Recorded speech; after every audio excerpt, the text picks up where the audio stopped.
단순히 권력을 쥔 사람이 바뀌기를 바라는 것도 아니고 세금이 줄어들기를 바라는 소망에서 비롯된 것도 아닌 인간이 겪는 가장 깊은 고통에서 시작된 혁명을 상상해 보십시오.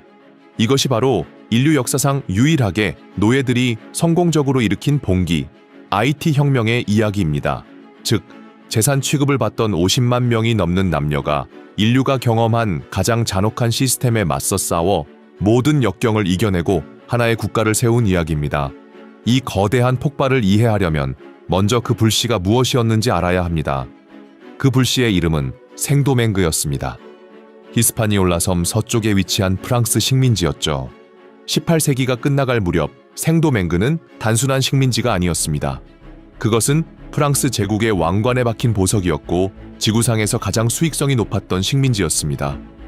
피와 땀이 스며든 그 땅에서 세계에서 소비되는 설탕의 40%와 커피의 60%가 생산됐습니다. 그 항구에서 보르도와 파리로 흘러간 분은 실로 천문학적이었으며 유럽의 궁전과 군대, 그리고 스스로 문명의 정점이라고 자부하던 유럽의 호화로움을 지탱했습니다. 그러나 그 부에는 어마어마한 인간적 대가가 따랐으니 헤아리거나 이해하기조차 어려울 정도였습니다. 생도맹그 사회는 상상조차 할 수 없는 고통 위에 세워진 썩은 피라미드였습니다. 그 꼭대기에는 그랑블랑이라 불리는 대백인 계급이 있었습니다. 이들은 대농장주와 프랑스의 고위 관리들이었으며 시스템적인 잔혹함 속에서 열대의 아름다움에 둘러싸인 호화로움에 살았습니다. 그 밑에는 뿌띠블랑이라 불리는 소백인들, 즉 장인, 상점 주인, 군인, 감독관이 있었습니다.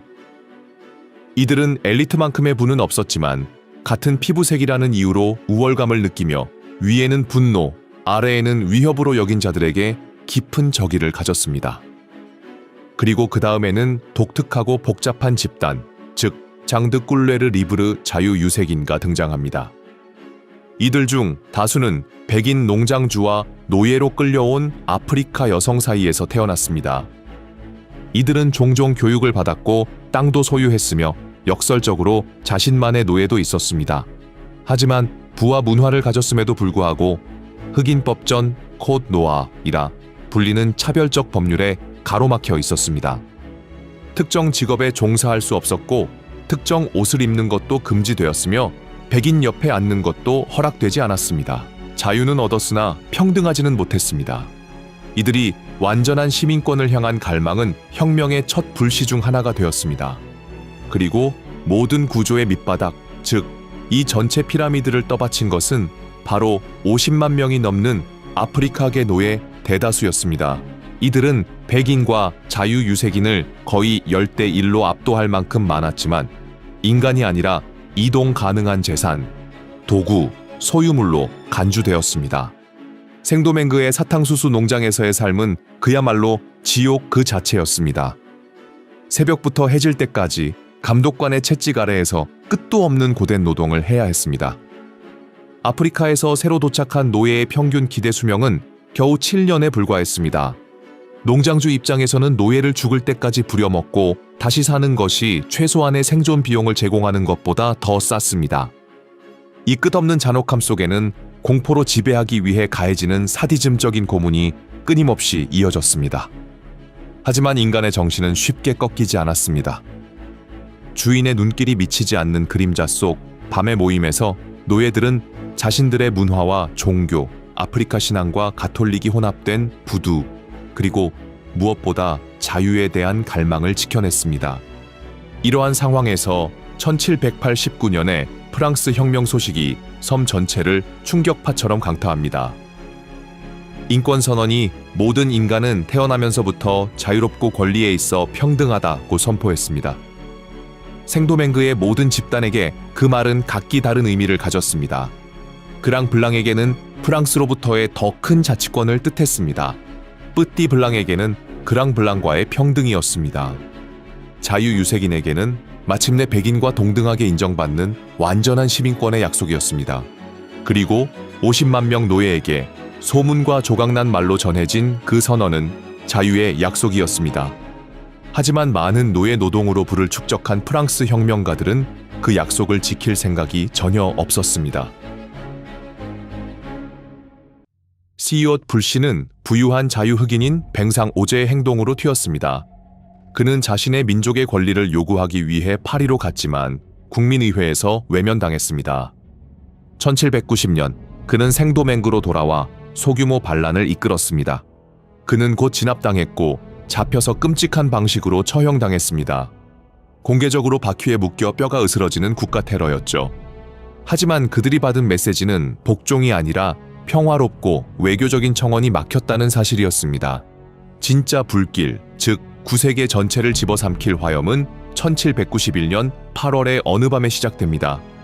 부아 카이망이라는 숲에서 폭풍이 몰아치는 밤, 부두 사제 두티 부크만과 여성 사제 세실 파티망이 비밀 의식을 이끌었습니다. 그곳에서 여러 농장에서 모인 대표들이 엄숙한 맹세를 했습니다. 자유를 위해 싸우다 죽는다. 피의 서약이었고 영적이자 현실적인 전쟁의 선언이었습니다. 일주일 뒤 북부 생도맹그가 봉기에 휩싸였습니다. 수천 명의 노예가 들고 일어났고 이들을 억압하던 농장은 불길에 휩싸였습니다. 생살여탈의 권력을 쥐고 수세대에 걸쳐 군림하던 농장주와 그 가족들은 이제 수백 년의 잔혹함이 쌓인 분노를 맞이하게 됐습니다. 반란은 절박하고 정화와도 같은 폭력의 폭풍이었고 끝의 시작이었습니다. 이어진 것은 혼돈의 전쟁이었습니다. 노예 반군은 자유를 위해, 자유 유색인은 평등을 위해, 백인은 권력을 지키기 위해 싸웠습니다. 곧 유럽 열강이 개입했습니다. 히스파니올라 동부를 지배하던 스페인, 프랑스의 최대 라이벌이던 영국은 이 부유한 식민지를 차지하고 적을 약화시킬 기회로 삼았습니다. 그들은 병력을 파견하고 서로 다른 세력에 무기를 공급해 전쟁을 더욱 참혹하게 만들었습니다. 이 불과 배신, 동맹의 소용돌이 속에서 역사의 흐름을 바꿀 인물이 등장합니다. 바로 투생 루베르튀르입니다. 섬에서 노예로 태어난 그는 젊은 불꽃이 아니었습니다. 혁명이 시작됐을 때 이미 40이 넘었죠. 마부와 농장 관리인까지 지낸 배움 있는 그는 반란의 시작을 이끈 건 아니었지만 그가 합류하자 세계를 놀라게 할 군사적, 정치적 수완을 발휘했습니다. 투생은 절망적이던 반란을 규율 있는 군대로 바꾸었습니다. 그는 유럽인들의 사고방식을 꿰뚫었고 프랑스, 스페인, 영국의 갈등을 영리하게 이용할 줄 알았습니다. 그는 프랑스와 싸우기 위해 스페인과 동맹을 맺었고 이후 혁명 프랑스가 식민지를 유지하려는 절박한 현실 속에서 1794년 공식적으로 노예제를 폐지하자 투생은 프랑스 쪽으로 돌아섭니다. 프랑스는 그를 공화국 장군으로 임명했고 그와 숙련된 병사들은 스페인을 본국 영토로 몰아내고 영국군도 섬에서 내쫓았습니다. 1801년 투생 루베르튀르는 실질적으로 생도맹그의 지배자가 되었습니다. 내외부의 적을 모두 물리친 것입니다.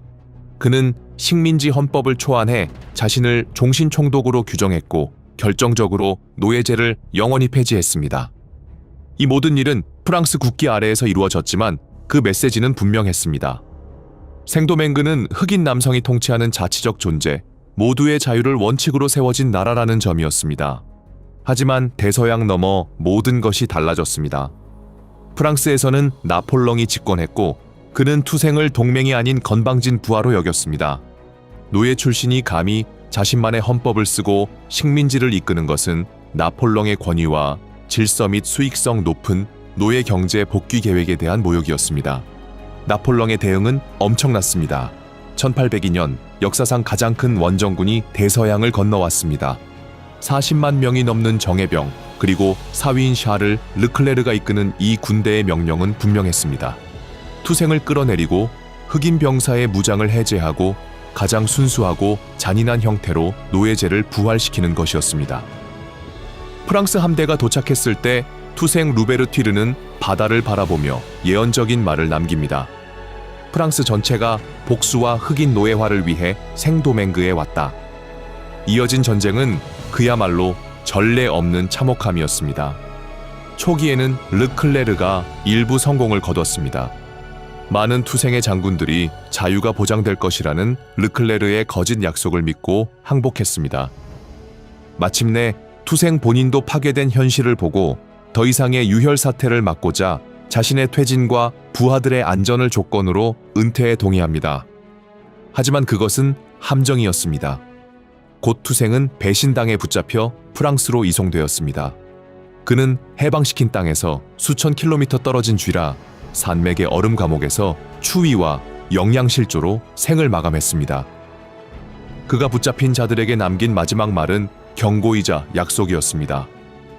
나를 쓰러뜨려도 생도맹그에서는 흑인 자유의 나무 줄기만 자른 것이다. 뿌리는 깊고 많으니 다시 자라날 것이다. 그의 예감은 옳았습니다. 다른 프랑스 식민지에서 노예제가 부활했다는 소식과 투생의 배신은 다시 한번 섬 전체를 불길로 몰아넣었습니다.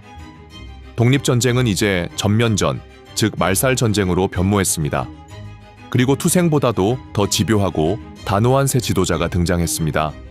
그의 이름은 장자크 데살린이었습니다. 데살린은 채찍 자국이 선명히 남은 전 노예 출신으로 혁명적 분노 그 자체를 온몸으로 보여준 인물이었습니다. 그의 신념은 너무나도 단순하고 냉혹했습니다. 머리를 베고 집을 불태워라. 자신들을 다시 노예로 삼으려는 적에게 자비란 없었습니다. 오직 승리 아니면 쇠사슬 뿐이었습니다. IT인들은 절망에서 태어난 용기로 싸웠습니다. 그리고 그들에게는 예상치 못한 강력한 아군이 있었습니다. 바로 환결병이었습니다. 열대의 질병은 면역이 없던 유럽 군대를 휩쓸었습니다. 나폴레옹의 군인 수천 명, 심지어 르클레르 자신까지도 전장에서가 아니라 병상에서 열병에 시달리다 죽었습니다. 전쟁은 마침내 1803년 11월 베르티에르 전투에서 절정에 이르렀습니다. 이는 독립을 위한 마지막 대규모 전투였습니다. 데살린의 군대는 누더기를 걸쳤지만 결연히 프랑스군의 마지막 요새에 맹렬히 돌진했습니다. 그 용맹은 전설로 남았습니다. 폭우가 쏟아지는 가운데 흑인 병사들은 포탄이 쏟아지는 사이를 수차례 돌진하며 한 치의 땅이라도 빼앗기지 않으려 사투를 벌였습니다. 결국 프랑스군은 완전히 지치고 병에 시달리며 사기가 꺾여 항복했습니다. 혁명은 승리했습니다. 1804년 1월 1일 고나이브에서 장자크 데살린은 독립을 선언했습니다. 그는 프랑스 3세끼에서 흰색을 찢어내고 오직 파란색과 빨간색만 남겨 흑인과 뮬라토 혼혈인의 단결을 상징했습니다. 그리고 새롭게 탄생한 이 나라에 영원히 식민지 과거와 단절하는 의미에서 섬의 원주민 이름인 IT라는 새 이름을 부여했습니다. IT 독립선언은 역사의 가장 강렬하고도 소름 끼치는 선언문 중 하나로 꼽힙니다. 우리는 온 우주 앞에서 프랑스를 영원히 단절하고 그 지배해 사느니 차라리 죽겠으며 조국의 독립을 위해 마지막 숨이 닿을 때까지 싸울 것을 맹세한다. 그러나 이제 막 얻은 자유는 매우 불안정했고 전쟁의 상처는 깊이 남아 있었습니다. 데살린에게 있어 독립은 프랑스인이 섬에 남아있는 한 결코 안전하지 않았습니다. 그는 프랑스인들을 저열, 즉 내통자이자 언제든 노예제를 부활시키기 위한 침공의 동조자로 보았습니다. 르클레르 장군의 거짓 약속과 학살 전쟁의 잔혹함은 아직도 생생했습니다. 그의 생각에 노예제가 다시는 부활하지 않도록 보장하는 유일한 방법은 오직 마지막에 남은 가장 무서운 조치뿐이었습니다. 그리하여 1804년 초 그는 IT에 남아있던 프랑스계 백인 전체에 대한 학살을 명령했습니다. 이것은 냉혹한 복수였으나 실행한 이들에게는 그 땅에서 식민주의와 백인 우월주의라는 질병을 영원히 도려내기 위한 근본적 수술이었습니다. 데살린의 명령은 자비 없이 실행되어 1804년 2월부터 4월까지 전국을 휩쓸었습니다. 군대 부대들은 마을마다 돌아다니며 프랑스 남성, 여성, 아이들을 처형했고 이는 이전 주인의 모든 흔적을 지우기 위한 최후의 행위였습니다. 하지만 이 학살이 무차별적으로 이루어진 것은 아니었다는 점도 중요합니다. 여기에는 분명한 정치적 논리가 있었습니다. 성직자, 의사, 나폴레옹 군대에서 이탈해 IT인들과 함께 싸운 폴란드인 장인, 그리고 대부분의 미국 시민 등은 대체로 살아남았습니다. 표적은 오직 프랑스 식민 통치자였습니다. 이 극단적 폭력 행위는 IT가 본질적으로 흑인의 나라임을 명확히 했고 피로 얼룩진 유럽과의 완전한 단절을 의미했습니다. IT의 탄생은 전 세계에 충격파를 던졌습니다. 브라질에서 버지니아에 이르는 아메리카 전역의 노예들에게 이 소식은 희망의 등불이었고 승리가 가능하다는 살아있는 증거였습니다. 동시에 이는 노예제 국가들이 새로 탄생한 공화국을 야만적이라고 낙인 찍으며 수십 년간의 외교 경제적 고립을 정당화하는 완벽한 구실이 되기도 했습니다. 노예제 국가들에게는 최악의 악몽이 실현된 셈이었습니다. 아이티즘, 즉 흑인 봉기에 대한 공포가 더 가혹한 노예법과 신생국에 대한 철저한 외교적 고립을 불러왔습니다. 아이티는 백인 우월주의로 짜인 세계에서 위험한 이단화, 고립된 국가가 되었습니다. 그리고 프랑스 역시 패배했지만 보복을 끝내지 않았습니다. 1825년 프랑스 군함이 다시 아이티에 나타났습니다. 이번에는 전쟁이 아니라 최후 통첩을 전하기 위해서였습니다. 프랑스는 아이티에게 독립 배상금을 요구했습니다.